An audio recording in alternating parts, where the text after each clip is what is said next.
ఖమ్మం జిల్లా కేంద్రంలో హృదయ విదారక ఘటన చోటు చేసుకుంది. మాతా శిశు సంరక్షణ కేంద్రంలోని వైద్య సిబ్బంది నిర్లక్ష్యం కారణంగా ఒక శిశువు ప్రాణాపాయ స్థితికి చేరుకుంది. ప్రస్తుతం ఆ శిశువు ఎడమ చేయి భుజం వరకు కూడా తొలగించారు. దీనికి కేవలం ఖమ్మం జిల్లా కేంద్రంలోని మాతా శిశు సంరక్షణ కేంద్రంలోని వైద్య సిబ్బంది నిర్లక్ష్యమే కానీ ప్రస్తుతం తల్లిదండ్రులు కూడా ఆరోపిస్తున్నారు. ప్రస్తుతం ఈ ఘటనకు సంబంధించి రాష్ట్ర మానవ హక్కుల కమిషన్ కూడా సుమోటోగా కేసు స్వీకరించింది. మార్చి 3వ తేదీన ఖమ్మం జిల్లా వైరా మండలానికి సంబంధించి పుణ్యవరం గ్రామానికి చెందినటువంటి రేణుకా సత్యకాంత్ దంపతులకు 2 కవలలు జన్మించారు. అందులో ఒకరు దాదాపు 3 కేజీల బరువు ఉండగా మరొక శిశువు మాత్రం కేవలం 100 గ్రాములు మాత్రమే ఉంది. అయితే వైద్యుల పర్యవేక్షణలో ఆ శిశువుకు చికిత్స అవసరమని చెప్పి ప్రైవేట్ ఆసుపత్రి వైద్యులు సూచించడంతో ఆర్థిక స్తోమత సరిపోకపోవడంతో ఖమ్మం జిల్లా కేంద్రంలోని మాతా శిశు సంరక్షణ కేంద్రంలో అటు ఆసుపత్రిలో చేర్పించి ఆ శిశువుకి చికిత్స అందించే ప్రయత్నం చేస్తారు.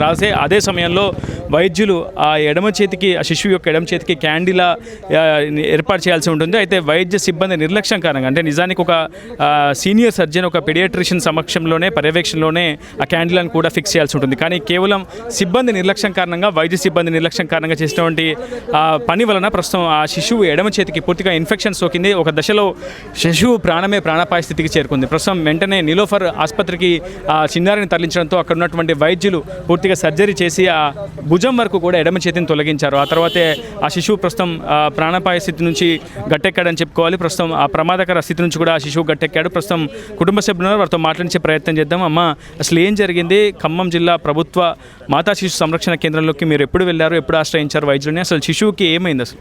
సార్, వీళ్ళు పుట్టింది మార్చి 3వ తారీఖు. మార్చి 4వ తారీఖు ఎర్లీ మార్నింగ్ అక్కడికి షిఫ్ట్ చేసుకున్నాము. బేబీ ఇంక్యుబేటర్లో పెట్టాలి, లో వెయిట్ ఉన్నారని చెప్పి. ఒక్కొక్కళ్ళు 1.5 కేజీ బిలోనే ఉన్నారు. సో అక్కడ పెట్టి ట్రీట్మెంట్ చేస్తారు. ఇక్కడ ఎక్స్పెన్సివ్ అని చెప్పి మేము భరించలేమని చెప్పి వెళ్ళాం.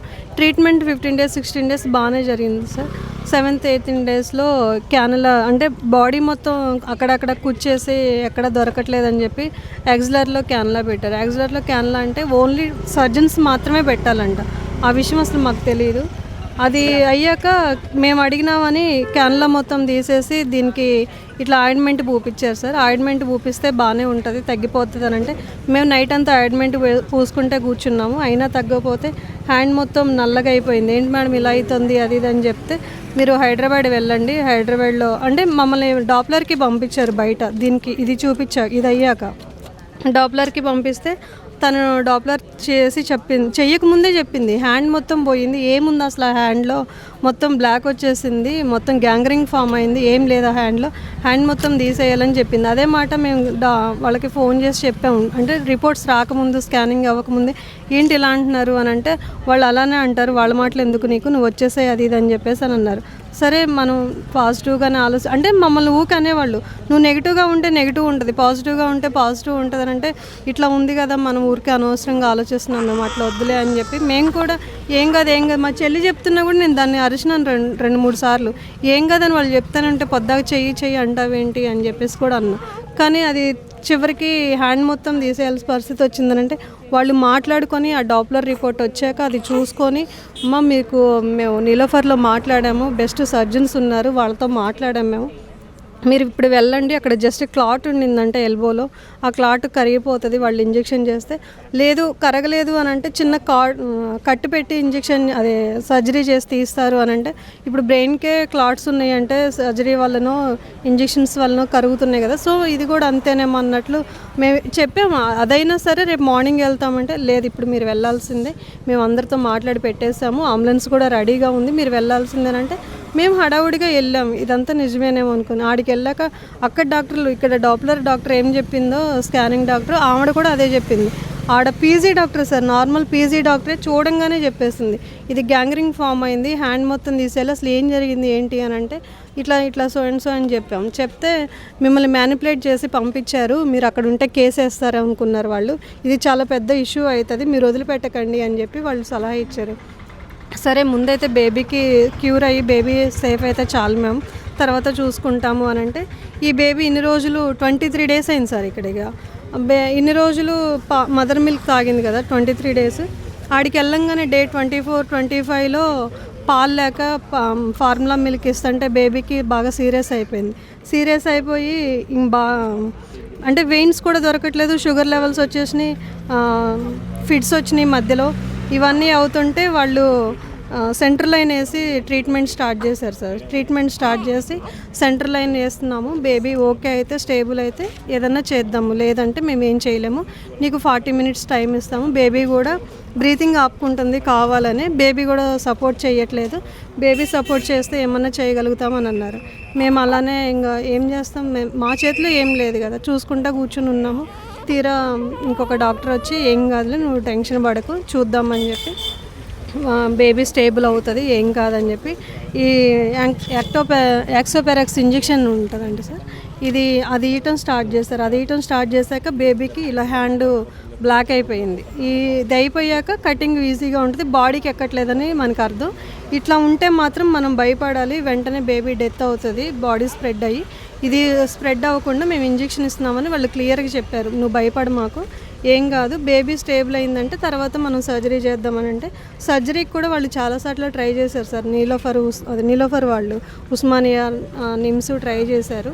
వాళ్ళేమో చిన్న బేబీ కదా, వెయిట్ తక్కువ ఉండింది, ప్రాబ్లం అవుతుందేమో, డెత్ అవుతుందేమో బేబీ అన్న టెన్షన్తో చేయలేము అన్నారు.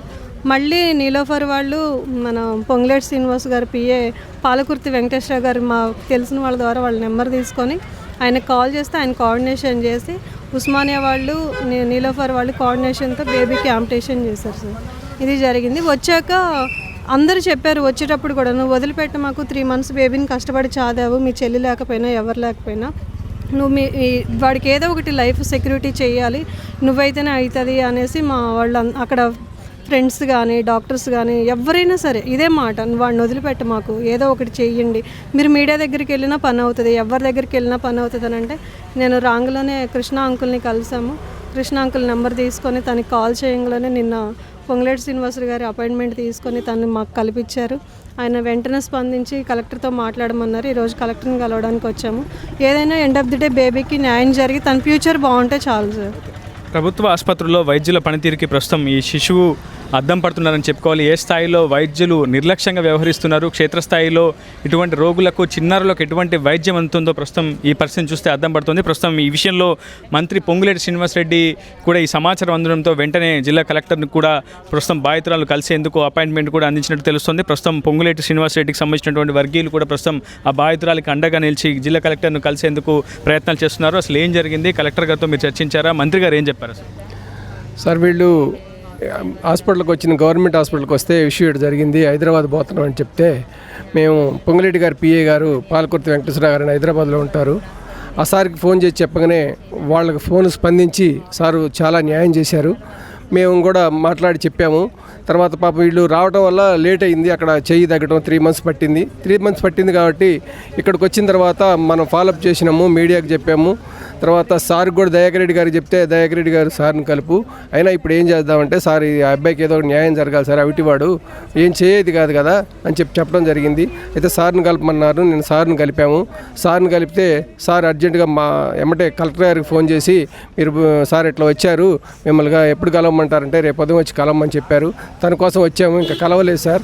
ఇంకోటి ఏంటంటే ఈ బాబుకి వాళ్ళ తల్లిదండ్రులకి వాళ్ళ పెద్దమ్మ గారు ఎంతో కష్టపడి అక్కడికి పోయింది కాబట్టి ఆ కుర్రోడికి ఆ గవర్నమెంట్కి ఆ డాక్టర్ల వల్ల గవర్నమెంట్కి చెడ్డ పేరు వస్తుంది, ఈ వీళ్ళకి నష్టం జరిగింది కాబట్టి ఎవరైతే చేశారో వాళ్ళ జాబు నుంచి రిజైన్ చేపించి వాళ్ళ దగ్గర నుంచే ఈ బాబుకి న్యాయం జరిగే విధంగా కోరాలి. అదే ప్రభుత్వ పరంగా ప్లస్ ఎవరి వల్ల అయితే నష్టం జరిగిందో వాళ్ళ వల్ల వాళ్ళకి నష్టపరిహార కుర్రోడికి ఏదో న్యాయం జరిగే విధంగా చేయాలని చెప్పి మనస్ఫూర్తిగా కోరుకుంటున్నాం సార్. ఇది మొత్తానికి అటు ఒక చిన్న నిర్లక్ష్యం 100 ఏళ్ల నిండు జీవితాన్ని వైకల్యానికి గురి చేసేలా చేసింది. ప్రస్తుతం ఈ అంశంపై అటు ప్రభుత్వం ఏ విధంగా స్పందిస్తుందో చూడాలి. బాధితులు మాత్రం తమకు న్యాయం చేయాలని చెప్పి పెద్ద ఎత్తున డిమాండ్ చేస్తున్నారు. మరికొద్ది సేపట్లోనే జిల్లా కలెక్టర్ దివాకరన్ కలిసి ఈ అంశంపై స్పందించబోతున్నారు, డిస్కస్ చేయబోతున్నారు. బాధితులతో పాటు అటు మంత్రి పొంగులేటి శ్రీనివాసరెడ్డి వర్గీయులు కూడా ప్రస్తుతం ఆ కుటుంబానికి అండగా ఉంటామని, ఖచ్చితంగా ప్రభుత్వం తరపున న్యాయం చేసేలా చూస్తీరుతామని చెప్పి ఒక ధీమాను కూడా వ్యక్తం చేస్తున్నారు, హామీ కూడా ఇస్తున్నారు.